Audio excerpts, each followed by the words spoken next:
Hi everybody, Dan Illman here for the DRF.com Formulator Race of the Day, Sunday, November the 5th. It's race number 3 at Aqueduct. Let's take a look at the field of 2-year-olds traveling a one-turn mile at Aqueduct for the Grade 2 Nashua Stakes. A field of 6. Head on over to the Race of the Day event page on DRF.com and download your free Formulator Pass performances. The number 1 is Blue Ridge Scout, a Keeneland grad, Manny Franco aboard, 15-1 on the morning line. This horse has won 2 races in his career. He's won his last 2 starts on the dirt. You can understand why they tried turf with him 2 starts back. He's a half-brother to a multiple stakes winner on the lawn named Soul Driver. This horse has looked professional in his races coming from off of the pace, but his Beyer speed figures pale in comparison to those of the main contenders in the Nashua. He's stepping up in class. He's going to have to do his best. He's an outsider on the morning line. The number 2 is Avery Island, and this is a Godolphin homebred son of Street Sense. His second dam was a stout runner, a multiple Grade 3 stakes winning router. And getting a look at Avery Island, he really looks like a horse that's going to appreciate a distance of ground. He took a good amount of money for his career debut sprinting at Saratoga. I don't think sprinting is what he wanted. He really improved when stretched out in his most recent start, where he went right to the front, got away with an extremely easy time of it on the lead, but he was basically mildly ridden out in the stretch, posting a 79 Beyer speed figure. Now that race came over a wet track. He's going to probably have to do it over fast going at Aqueduct on Sunday, and I'm not sure he's going to be able to make the lead. I think, though, that Avery Island has a good amount of potential, however, and I think that he will be successful rating from off of the pace, if not now, then in the future. This is a kind of an important race for the Kieran McLaughlin trainee. McLaughlin has won this race on many occasions, and it often serves as an important prep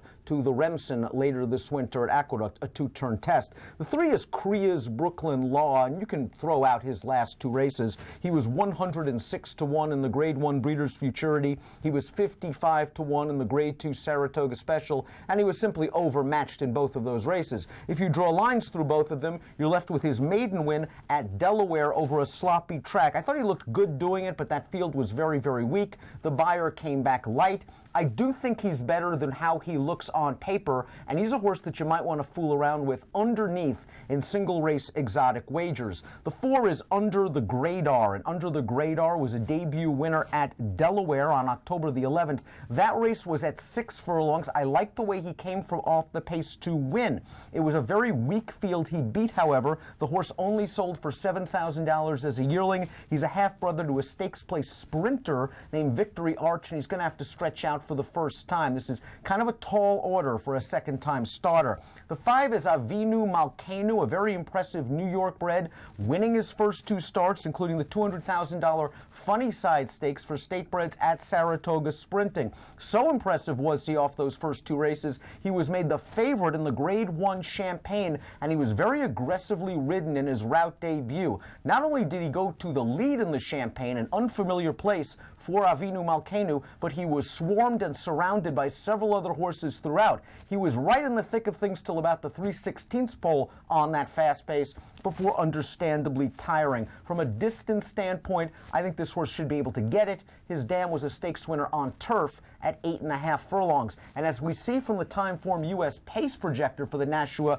this time around, it appears that the 5 Avinu Malkeinu, if he wants the lead, can get it a lot easier than he did in the Champagne. He's the favorite in this race on the morning line, and he is strictly the one to beat as he takes a slight class drop. The 6 is Super Sermon, going out for trainer Todd Pletcher, Windstar Farm, John Velasquez. This horse won second time out at a mile on September the 9th. I thought it was a good, solid performance. He pressed the pace of Indimage, went by that horse in upper stretch, and then when that horse attempted to re-rally in the middle of the lane, Super Sermon always held him at bay. Indimage returned to graduate with a 79 Beyer speed figure. Here is a notable formulator fact for Super Sermon's trainer Todd Pletcher. Over the past 5 years, with last out 2-year-old maiden winners on dirt, returning off a layoff of 45 days or greater, Pletcher's winning at almost 50% with over a $3 return on investment. This is a very nice outside post position for Super Sermon.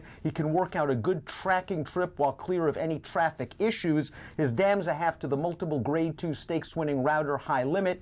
Distance shouldn't be an issue for for Super Sermon. We'll take a look at my pick for the Grade 2 Nashua Stakes. I like Avery Island. I'm hoping he can tuck in behind the 5 of Inu Malkenu, the 6 Super Sermon. He's going to have to try to do it on fast going, but he ran a fast race, at least on the buyer scale last time out, and this horse really seems built like he wants to handle a distance of ground, and he seems like a professional sort as well. Avery Island, my top selection. Joe Bravo aboard. If you are betting the Sunday Aqueduct card from home, please sign up to DRF Bets. When you do, you'll be eligible for a $300 bonus, and all you have to do is go to drf.com/fall and use the promo code FALL300. Approximate post time for the Nashua, race number 3 at the Big A on Sunday, 1:18 Eastern. Good luck.